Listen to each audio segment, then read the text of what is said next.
Ok, donc je vais quand même la prendre, la robe, au cas où. Elle est à combien, Ok. Dédi, si quand j'arrive à la boutique? Ça dépend de ce que tu veux de. Alors c'est pas une boutique, c'est un marché de nuit. Ok. Il aura plus vite fait de te la faire livrer parce que lui c'est un fixeur et il sait où trouver ce genre de choses. Ou au moins te dire où la trouver dans ton quartier. Il va sans doute falloir que tu montes sur Little Europe. Les marchés se montent peu dans les quartiers vraiment craignos. Ok. Et Little Europe, c'est pas très haut. Tu, il te. Goldfish t'enverra un message pour te dire si tu veux une robe de soirée, rends-toi à tel endroit. Chez Taylor et Chiang. Là, je me pose et je me demande comment je vais la jouer. Est-ce que je vais la jouer bourrine ou est-ce que je vais la jouer délicate? Parce que si je mets une robe et que sous ma robe, je me mets un couteau ou quelque chose et qu'à un moment opportun, je peux me le coincer sous sa gorge, enfin, genre, je sais pas comment je vais la jouer là. Je pense qu'il vaudrait mieux que je garde mon cracheur, sachant que c'est la chose que je maîtrise le mieux. Ouais. Après, il y a des tenues qui sont. Il y a même des tenues, tu sais, en Kevlar. Hein, si tu veux que j'aille faire un petit tour dans le Black Chrome, il y a des tenues hyper sexy, mais qui sont équipées d'armes dissimulées, ce genre de truc. Après, il faudra voir si t'as la thune, mais. Bah, là, j'ai 1500 Eddie pour l'instant. C'est combien un implant? Un implant, bah, il faut aller voir un Ouais. charcutoc. Et si tu veux te faire mettre. Ça existe, hein. Si tu veux te faire remplacer le bras pour y mettre un flingue, t'as les moyens. Ça, je pense que t'as les moyens. Par contre, il va te falloir du temps de convalescence. C'est pas, tu sais, Écoute, t'arrives, on te coupe le bras, on t'en met un faux, hop, et bonne journée, de toute madame. manière, C'est plus rapide enfin, là, je commence à me dire que je perds du temps. Que quand un enfant disparaît, le temps est compté. On ne sait pas ce qui se Oui, passe, on ne sait pas si elle est en danger. Donc du surtout coup, vu la réputation des désosseurs. ouais. Donc du coup, là, je mets ma veste en cuir. Je monte sur ma bécane et je tourne le temps d'avoir l'appel de Goldfish qui me dit quand est mon rendez-vous et je vais y aller comme ça. Tu descends, tu attrapes tes fringues, tu descends tu descends dans l'ascenseur en fait, et tu te diriges vers l'endroit. Quand tu sors, il y a... Fais-moi un jet de perception. Tu es dans la rue. Pour le coup, on est vraiment... imagine les pires quartiers de Night City, tu vois. On n'est pas du tout dans du résidentiel. On est des bâtiments très hauts, très serrés. Ambiance Ouais. qui pourrait être similaire, semblable à Kabuki. Et Neuf, ok, tu la captes direct. Tu vas pouvoir me le relancer, mais il va être très très simple. Tu vas me faire un jet d'esquive. Tu n'as pas fait 50 mètres sur le trottoir. Tu fais 15, c'est presque tout pile. Tu n'as pas fait 50 mètres sur le trottoir qu'une voiture dans la rue qui est pas très étroite manque te renverser. Tu plonges en fait sur le côté. Elle tape une bouche d'incendie qui balance de la flotte et redémarre aussitôt. Qu'est-ce que tu fais? Je sors rapidement mon cracheur et j'essaie de tirer dans les pneus pour les ralentir. Ok, fais-moi un jet avec ton D10. Tu rajoutes 16, je te rappelle. Mais moins 8 si tu vises les pneus. Si c'est 16, 22, moins... Ça fait 14. Très bien. Pouf, tu tires dans un pneu. Tu vas me faire pour la première fois un jet de dégâts. Tu peux reset les dés et cliquer sur le D6. Si tu as aussi un fusil d'assaut, mais tu l'as peut-être pas sur toi. Et tu as aussi un katana. Tu l'as peut-être pas sur toi, c'est toi qui vois. Impec. On a un 6 et 5, 11 points de dégâts dans la roue. Et il faut que je multiplie par 2 parce que tu vises un point faible. Ça fait 22. La roue éclate littéralement. La voiture fait une embardée et va se tanker en travers sur une rambarde. Et tu comprends ce qui se passe. T'es pas la cible du tout. C'est juste une erreur de conduite. Parce que derrière arrive une autre caisse avec un gars assis à la fenêtre. Et qui mitraille en fait et tu entends le conducteur qui prend une balle directe et puis qu'est-ce que tu fais? T'as pas l'air Je me casse avec ça. Ok. Pardon. De toute façon, les gens, c'est se casser, on a le droit. Les gens se barrent tout comme toi, dans tous les côtés. Il y a des cris, j'en ai marre de cette ville pourrie. Et tout le monde se tire, voilà. Et au loin, on entend. NCPD et quelqu'un qui se marre en disant comme s'ils allaient venir ici. Tu continues ton chemin, bref, un mardi à Night City, quoi. Et tu passes à côté d'une espèce de stade, tu sais, ces stades grillagés de basket là. Ouais. En dessous d'une espèce de bretelle d'autoroute, c'est très ombragé. Tu es toujours en train de marcher en direction, peut-être dans l'espoir de trouver un combat de cab qui pourra t'amener jusqu'à destination. Puisque tu vas d'une minute à l'autre recevoir une adresse. Pour l'instant, tu marches pour te défouler en espérant sortir surtout de la zone de combat. Quand tu vois sur la droite, pareil, 3 types, sans doute des strummers. Ils ont l'air bien cybernétisés, bien psycho. Et il y a un petit couple tout mignon qui est à genoux et qui dit « S'il vous plaît, on vous donnera tout ce que vous voulez, nous faites pas de mal ». Il y en a un qui met un coup de pied dans le ventre du gars et ça a l'air de le faire marrer. Que fais-tu? Attention, hein, à Night City, il se passe toujours des trucs. Donc tu peux te mêler de tout, mais voilà, toi, t'as aussi des choses à faire. Moi, la phrase qui m'intéresse, c'est quand j'entends « Vous aurez tout ce que vous voulez ». Et dans ma tête, je me dis... Peut-être que ce petit couple préférait me donner tout ce que je veux à moi et pas à 3 loupards complètement psycho. Donc ce qui m'intéresse à l'heure actuelle, c'est ce que je peux y gagner. Le temps que j'ai l'appel, ça pourrait m'occuper un petit peu. Donc du coup, je m'approche, je lève les bras et je fais un « Hey !» comme ça, pour qu'ils se retournent vers moi.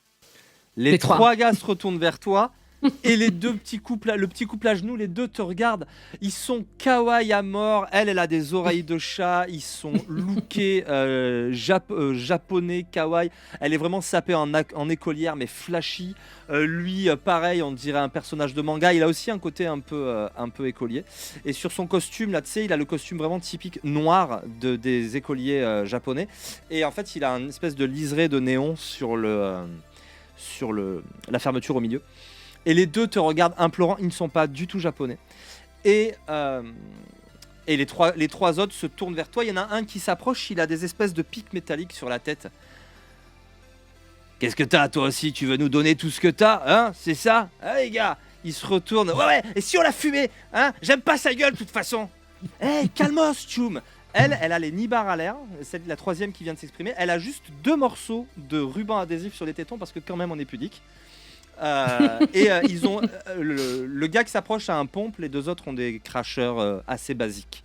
Tu les scannes vite fait. Ouais, tu peux te les faire sans trop de problème. Mais va falloir agir vite. Là, tu pourrais décider de où tu veux mettre ta conscience tactique. Tes 6 points, tu peux en faire des choses. Tu peux me dire, je veux faire mal, je veux faire plus de dommages. Je veux prendre moins de dommages. Je veux toucher avec plus de... Enfin, je veux avoir plus de chances de réussir mes tirs. Je veux éviter l'échec critique. Je veux agir plus rapidement. C'est les 5 choses que tu peux faire. Elles ne coûtent pas tous le même coup, mais moi après je m'arrange. Donc plus de dégâts, plus sûr de toucher, moins de dégâts sur toi, pas d'échec critique et agir plus rapidement. Là, ils sont 3, donc du coup, je me dis que je devrais agir rapidement. Ouais, d'autant que si tu fais 2 bons tirs, tu pourrais vraiment réussir à faire quelque chose d'intéressant. Ok. Où mets-tu ces 6 points? Que veux-tu faire prioritairement? Je décide en priorité déjà de tirer une balle dans la tête du premier qui s'approchait de moi, directement. Pardon, oui, mais juste pour cette conscience tactique, sur quoi tu veux mettre la priorité? La rapidité. Ouais. D'accord. Si on met déjà plus 2 en rapidité, je pense que tu seras loin devant. Il te reste 4 points. Est-ce que tu veux faire plus de dégâts, moins en prendre, ou toucher, ou avoir plus de chances de toucher? Plus de chances de toucher. Ok. On va faire simple. On va faire une attaque de précision. Tu vas avoir plus 1 au flingue, donc t'as pas un plus 16, t'as un plus 17. Ok. Tu vas avoir plus 2 en init, ça je gère. Et t'auras plus 3 en init. Voilà, et comme ça on est bon. On est reparti, donc tu te concentres pour être plus précise et plus rapide. Maintenant on fait une initiative, tu lances juste un D10 et on ajoute le réflexe, plus 3. Donc plus déjà 5. pour commencer dans l'ordre, je vais tirer sur le premier qui s'approchait de moi. Ensuite sur la pétasse. Et je veux laisser en vie celui qui a dit qu'il aimait pas ma gueule. Ok, très bien, ça me va. Fais-moi un D10. 2 plus réflexe, ça fait 10. Ça fait 15. Bah, tu vois, malgré ton jet pourri, je pense que tu seras largement devant. Tu agis avant les 3, sans problème. Donc tu veux tirer, tu m'as dit, d'abord le gars qui est en face, ensuite La nana. La nana, ok, bah c'est parti. Un des 10. Est-ce que tu veux viser la tête ou est-ce que non, tu tires pour assurer Le mec, la tête, la femme dans la jambe. Ah, 5. Là, ça devrait marcher. 17 et Ok. 5, 23. 23 moins 8. Tu touches la tête. Bouah, les dégâts. Tu peux lancer 3 des 6 comme tout à l'heure. Les gars sont complètement surpris. T'es là, tu discutes, t'as les bras ici, tout d'un coup, pouam, tu tires ton flingue pour mettre une balle dans la tête du premier. On est à 6 et 5, 11 points de dégâts. Décidément, c'est ta spéciale. Je vais vérifier. 11 points de dégâts, c'est du booster classique. J'enlève 4, ça fait 7. 7 dans la tronche, c'est du x2 parce que c'est à la tête. Ça fait 14 et quand on utilise ma règle des... Alors attention, oui, les points de vie, ne te fie pas à ce qu'il y a sur ta feuille. Pour que les combats aillent plus vite, je divise tout par 2. Pour toi Ok. comme pour eux. Là, en l'occurrence, blaf, son crâne explose littéralement. Et il y a ces petits pics qui vont faire cling, cling, cling, cling sur le sol alors qu'il s'effondre. Tu as un deuxième tir et tu peux enchaîner effectivement sur la nana. Tu relances un des 10 parce qu'il faut la toucher. Il faut réussir à la toucher. Suis mon conseil, ne vise pas la jambe. Touche au corps direct, ce sera plus simple. 1 et... Alors donc on est à 17, ça fait 18. 18 moins 6, 12. Ah, dommage. Écoute, si tu me claques 2 points de chance, tu as une caractéristique chat. Tu dois avoir que 3 ou 4 points toi. Mais si tu me claques 2 points de chance, tu touches. Est-ce que tu veux le faire? T'en auras Non. peut-être moins après, mais pas pour l'instant. Donc tu tires, tu la frôles. Les autres, évidemment, te prennent pour cible alors que les gamins se barrent très vite pendant que vous tirez dessus. La meuf est la première à agir. Tu peux me faire un jet d'esquive parce que tu as en suffisamment D10? réflexe. Ouais, D10 et tu vas ajouter esquive. Je te dis combien t'ajoutes. T'es à 14 en esquive. Tu fais 16. C'est pile poil ce qu'il faut pour t'en sortir. Ok. Tu roules au sol, pouf, elle tire à côté. Le mec avec son fusil à pompe, ben, il est dans une mare de sang au sol. Et celui qui n'aime pas ta gueule tire avec son crasher également. Tu peux me refaire un jet d'esquive. J'ai fait 1. La vache. Attends, parce que vas-y, t'as 14. Ah, ça fait 15. À moins que tu fasses 1, mais vas-y, relance si tu refais 1. Pour le coup, tu réussiras à esquiver. Sinon, tu prendras. Vas-y. Je vais faire les dégâts en prévention en attendant. J'ai fait 9. Bon, donc tu ne réussis pas à esquiver. Moi, je fais 12 de dommages. Pouah, la balle te touche à l'épaule. Cela dit, tu as une super armure qui te protège de 11. Tu ne perds qu'un point de vie. Ok. Attention, ton armure au corps ne protège plus de 11. Elle protège de 10 maintenant. Parce que chaque fois qu'elle est perforée, elle baisse de 1. Putain, j'ai perdu de l'armure sur un truc que j'aurais pu esquiver, genre. Eh, Trop bien. En vrai, c'est donc- bien, hein. Attends, tu m'as dit que j'avais quoi comme arme sur moi? Sur toi, tu as ton pistolet lourd d'excellente qualité qui fait 3d6 de dommages. Tu peux tirer 2 fois par tour. Tu as le fusil d'assaut. Si tu veux l'avoir, mais bon, pour le coup, je l'imaginais plutôt dans ta planque. Et tu peux avoir le katana, ça c'est pas gênant parce qu'on fait des trucs très droits, assez faciles à dissimuler sous un manteau ou quoi. Là, je commence à m'énerver, je sors mon katana Ok. et je me lance pour les surprendre et aller au corps à corps directement. Tu peux attaquer les deux. Comment, par qui est-ce que tu commences? La nana ou le mec? La nana. Très bien. Lance-moi un des 10. Cette fois, tu vas ajouter ta mêlée. Et en mêlée, tu as 14. J'ai fait 3. Ça fait 17. C'est suffisant si je fais pas un... Ouais, je fais 4. Tu touches la nénette. Tu peux faire les dégâts. Les dégâts du katana, c'est 3. Et tu auras un petit bonus sur ton jet d'après. Donc 3d6, pareil que le pistolet. Tu viens de ranger ton flingue, de te débrancher en retirant le katana et tu J'ai fait 10. attaques. Tu fais 10. 10, la bonne nouvelle, c'est que on divise l'armure par 2. Et comme elle, en plus, elle en a pas, de toute façon, ça va être net d'impôt. Donc 10, pouah, tu la charcles, c'est tout pile ce qu'il me fallait. Elle tombe au sol, coupée en deux dans une mare de sang blanchâtre parce qu'il semble y avoir du liquide de refroidissement pour sa cyber. Et le gars à côté, déconne. Il a à peine le temps de dire déconne pas et il regrette déjà ses paroles. T'es en train d'ajuster ton coup. Vas-y, tu peux faire ton attaque. Non, j'ai pas envie de le tuer. Ok, tu fais quoi? Mais là, déjà, je vais le mettre à genoux. Donc, je me rapproche de lui, je le mets à genoux. Et je lui dis, rappelle-toi de la première fois ce que tu m'as dit, c'est que tu ne voulais plus voir ma sale gueule. Et maintenant, elle va te hanter jusqu'à la fin de tes jours. Et je lui fais un petit sourire. Et je laisse partir. Tu sais, bah en fait le gars ne part même pas, tu vois, il reste là comme ça, médusé. Il regarde ses potes. Les autres sont déjà partis en courant depuis longtemps, les victimes là. Et en fait quand tu pars, tu vois qu'il reste là, il te regarde, il vient de croiser le regard de Méduse. Ah, et attends, je me retourne. Et je lui dis, toi et tes potes, vous avez un petit peu abîmé mon armure. J'aurais besoin de quelques édits quand même. Avec un petit sourire narquois. Montre les corps des deux autres. Ils doivent pas avoir grand chose, mais ça peut te servir.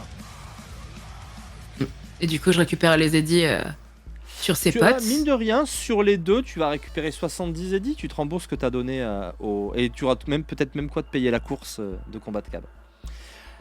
Et au moment où tu sors du parking pour retourner sous un peu de soleil, parce que tu passes entre deux bretelles d'autoroute où il y a un triangle d'un peu de lumière qui tombe du ciel, tu as ton téléphone qui sonne. Du coup, je regarde la notification. C'est Goldfish. Allô? Ouais, tes gars sont pas discrets. On peut éviter la case Koschei. Tu me dois un sacré service. D'accord. Je pense qu'elle était terrorisée parce que ça a tout d'un enlèvement. C'est un enlèvement ils sont dans un squat. C'est un squat des désosseurs. Je veux pas t'alarmer, mais si j'étais toi, je ferais vite. Je sais pas si elle a du chrome, la gamine, mais... Je raccroche. Ah bah non, attends. La panique. La meuf qui panique, elle a même pas les infos d'où ils sont, tu sais. Bah, et là, je lui demande... J'imagine que t'appelles et tu vas être rappelé dans la seconde. Tu veux peut-être l'adresse?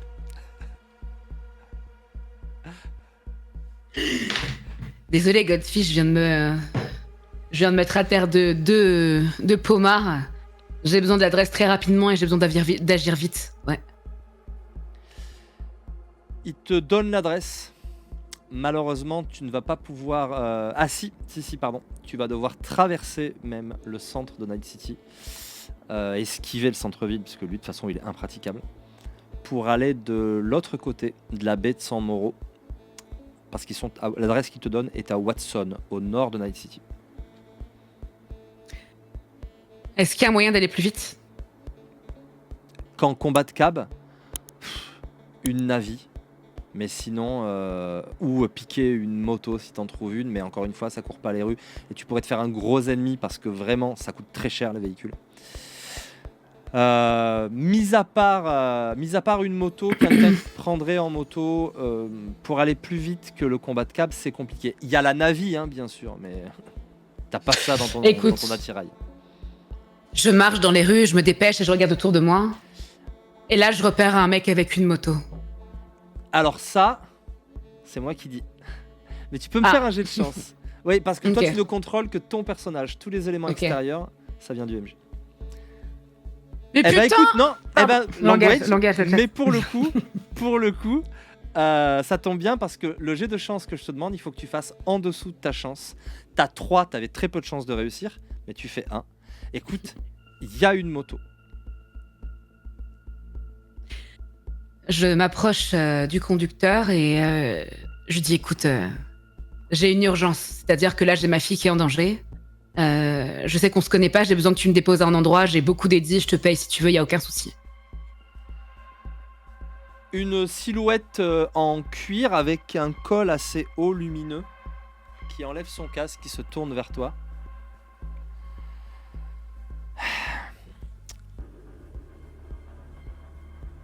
C'est une femme. C'est des longs cheveux blonds qui tombent, elle a un maillage musculo-squelettique. Elle te fait un sourire. Quand elle t'avise des pieds à la tête, elle te fait un sourire radieux. Quand tu dis beaucoup, Dédi, c'est-à-dire? Tout ce que tu veux pour toi, bébé. Et là, je fais du charme.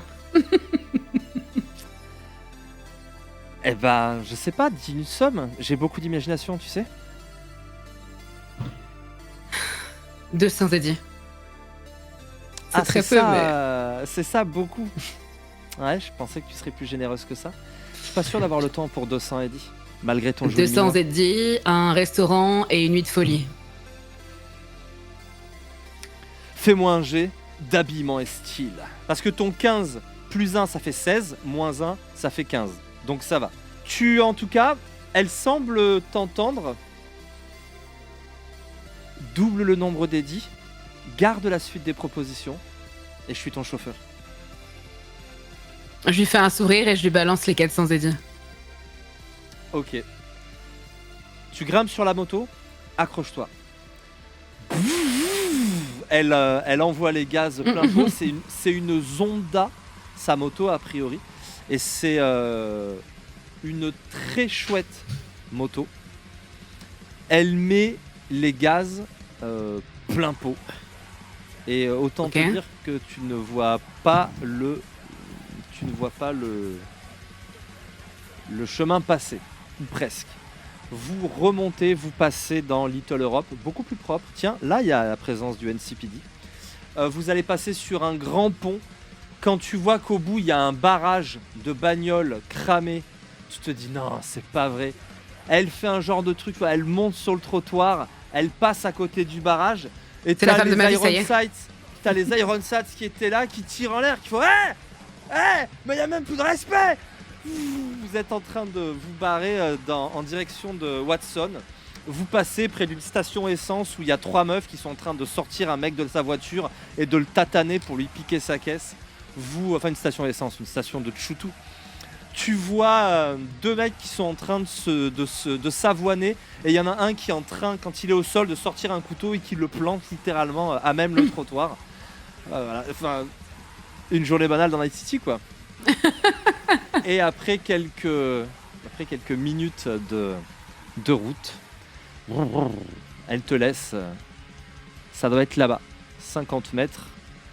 Tu vois effectivement une enfilade très serrée de bâtiments, assez délabrés. Elle t'en montre un, gris, qui n'inspire pas confiance. Avec, tu sais, le préau très enfoncé. Il a des murs, le préau, donc quand tu rentres, tu vas faire peut-être 5 mètres dans l'ombre, quoi, sous le préau pour atteindre la porte. Ben, c'est là-bas.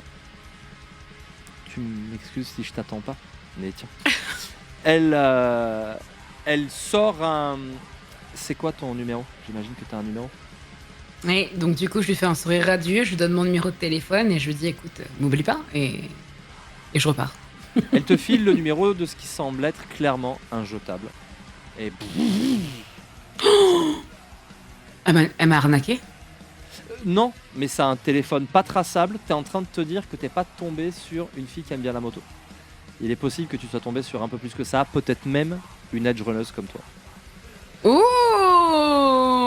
Bon, attends, concentrons-nous quoi. Attends, peut-être qu'on fera un date, on fera Cyberpunk 2 pour le date. Hein. Peut-être, oui. Attends, parce que là je me suis fait déconcentrer là comme un homme. J'ai pensé qu'à la meuf, j'ai oublié ma petite. Aucun problème. Donc du coup, avant de rentrer, je commence déjà à analyser le bâtiment et je regarde si on a potentiellement vu mon arrivée ou pas. Il y a pas mal de monde dans la rue, etc. La moto, comme tu es arrivé à 50 mètres, il est possible qu'on ne t'ait pas vu. Tu vas me faire un petit jet de discrétion pour être sûr qu'on ne te voit pas. Tu arrives en bas de l'immeuble. L'immeuble, comme je te dis, il est vraiment, tu sais, son entrée est vraiment enfoncée. C'est genre un blocos de béton dégueulasse. Et quand tu rentres, il fait très sombre. Tu as le plafond peut-être à 3 mètres, même pas, ouais, peut-être 2 mètres 50. Et en face de toi, tu as des portes vitrées. Les vitres sont défoncées. Sans doute qu'il n'y a plus grand monde qui habite là, sauf des sans-abri. Qu'est-ce que tu fais? Bah écoute, j'ai pas trop le choix parce que dans tous les cas, ils étaient là avant moi. Donc s'il y avait quelque chose à paramétrer pour mon arrivée, c'est déjà le cas. J'ai toujours mon cracheur à portée de main. Oui, tu commences à regretter de ne pas avoir pris ton fusil d'assaut, mais tu sais te servir de ton cracheur. Ça devrait faire l'affaire. J'ai la main sur mon cracheur, je regarde autour de moi. Je prends une grande respiration et je commence à avancer.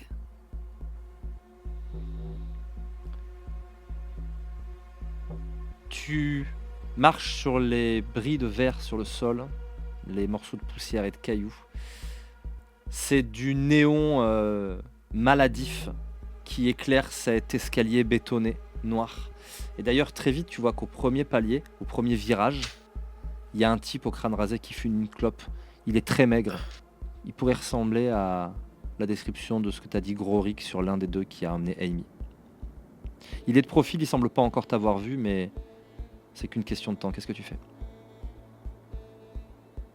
J'ai un mauvais pressentiment et avant de commencer à tirer et de me faire repérer encore plus avec le bruit des armes, je décide de jouer une carte et c'est la carte de la comédie. Donc je commence à m'approcher de lui un petit peu vacillante, comme si j'étais bourrée et je lui dis hey mec, ça va ou quoi? Oh là là, Night City, c'est vraiment super, je suis complètement défoncée. Oh, t'as une clope? Et je commence à m'approcher de lui de cette manière-là pour essayer de voir un petit peu dans quel état d'esprit il est. Eh ma belle, tu t'es perdue. Mais viens, bien sûr que j'ai des clopes. Viens, tiens, regarde. Il te tend la sienne en fait. Je prends sa cigarette, je lui fais un sourire et je commence à m'asseoir sur lui d'une manière un petit peu sexy. Et je lui demande qu'est-ce qu'un homme aussi charmant. Ah merde, je pensais qu'il était assis, ok. Donc je l'assois sur les escaliers. Ok.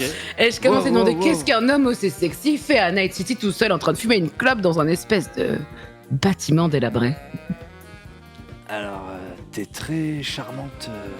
Il te repousse délicatement, mais tu poses trop de questions, poupée.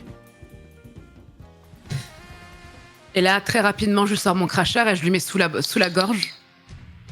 Et je lui dis, je sais, c'est ma spécialité. Tu cries, je tire. Aussi simple. Range ça, tu vas te blesser. Il a l'air d'avoir plus de sang-froid que ceux que t'as croisés tout à l'heure. Après, c'est peut-être du bluff, Martoni. Je lui souris et je lui dis gentiment que... Bah, malheureusement, si je me blesse, je le blesse aussi, donc il va falloir trouver un terrain d'entente. Parce qu'il a pris quelque chose qui m'était très précieux. Dis-lui oui, mais si je lui dis oui, mais si je tire, tu meurs. C'est compliqué là la situation. On fait comment alors, hein? Si tu tires, on meurt. Bon alors attends, parce que je crois que je n'ai pas été assez persuasive. Je prends un petit couteau de poche que j'ai dans...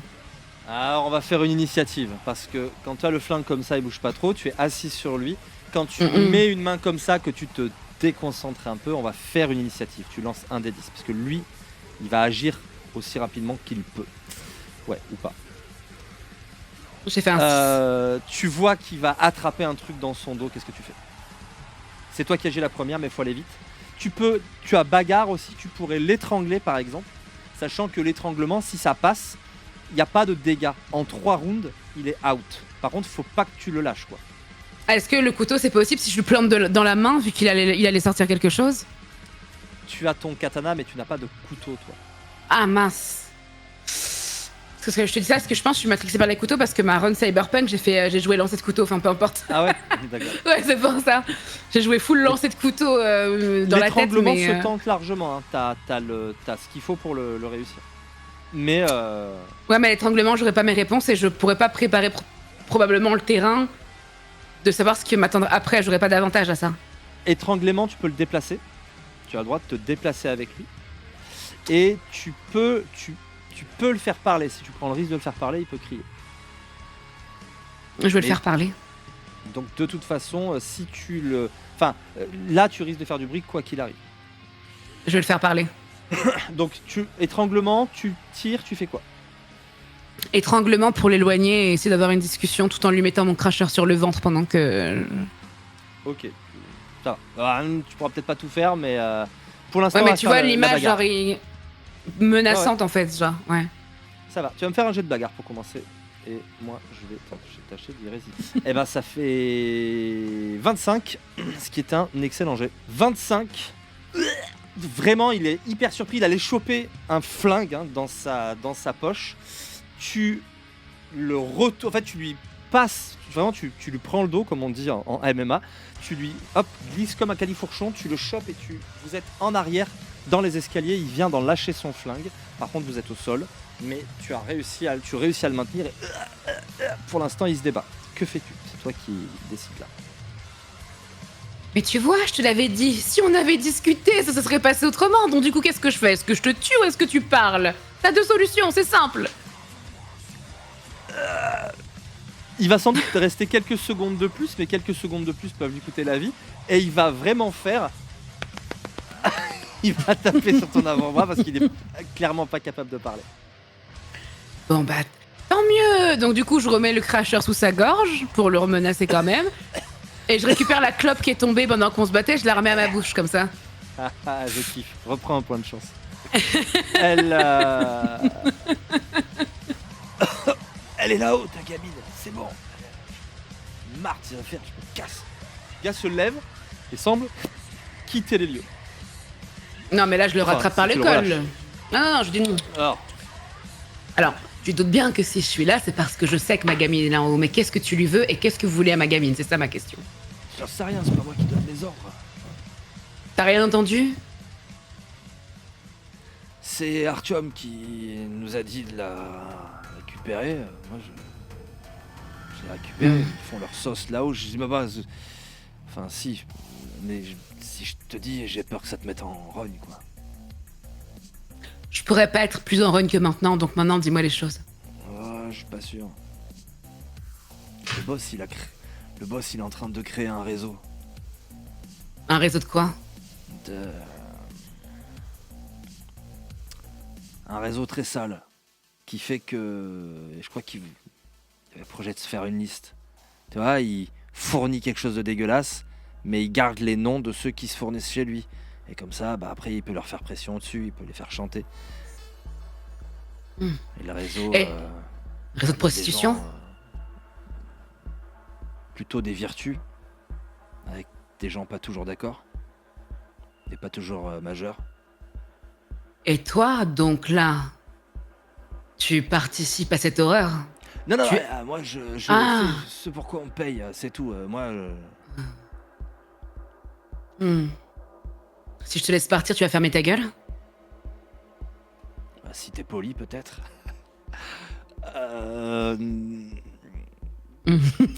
J'ai quoi à gagner? J'ai quoi à gagner à l'ouvrir? Tu crois que j'ai La mort? une cause? Oui, voilà. Donc, oui, je pense que je vais la fermer. J'ai pas de cause, j'ai pas de conviction. Moi, c'est le cash qui me fait avancer. Cette chose me débecte et je ne prendrai pas le risque de me faire repérer en lui tirant dessus, bien que j'ai qu'une envie, c'est de lui exploser la cervelle. Donc du coup, je vais... De quoi? Ah, il est là pour que t'aies très envie, je te le cache pas. Donc du coup, je vais plutôt penser à Amy et au fait que si j'agis sur le coup de la colère, elle peut être en danger. Donc je vais lui dire on a un marché et du coup, je vais le laisser partir. Ok. Il s'en va. Que fais-tu? Je monte les escaliers doucement. Je prends mon cracheur. Je monte tout doucement, je regarde. Et je me mets en position de tir contre le mur. En haut des escaliers, tu vois que là, pour le coup, tu arrives sur un couloir où il y a une distribution d'appartements. Les 3/4 des portes ont l'air défoncées. Mais quand tu écoutes, il y a l'air d'avoir des squatteurs tous plus camés les uns que les autres. Mais les voix en russe ont l'air de venir 2 étages plus haut. Elles résonnent un peu dans la cage d'escalier. Peut-être même que ça se dispute un peu.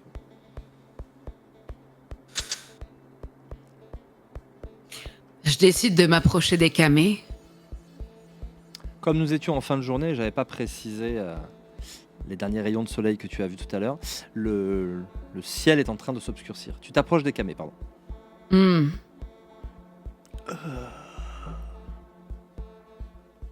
Et je commence à essayer de... aux lèvres. Et je commence à essayer de créer du grabuge. Je regarde autour de moi et je regarde si je peux voir quelque chose qui peut foutre le feu, genre un baril ou quelque chose. Alors, il n'y a vraiment pas grand-chose, mais de fait, il y a, tu sais, ces espèces de bidons dans lesquels on peut faire du feu, parce qu'il n'y a sans doute pas de chauffage. Il faudrait... T'as un briquet, t'as de quoi l'allumer, hein, si nécessaire, mais ouais, tu pourrais utiliser ce qu'il y a là-dedans, les espèces de combustibles, pour foutre le feu. De toute façon, t'as des épaves autour de toi, il y a 4 personnes sur un matelas défoncé, un sac de couchage, tu évites de justesse une flaque de vomi, enfin c'est dégueulasse. La cloison entre deux appartes a été complètement défoncée, tu vois des trucs sans nom dans l'évier, et les 4 personnes qui sont là, si elles sont pas mortes, c'est un miracle.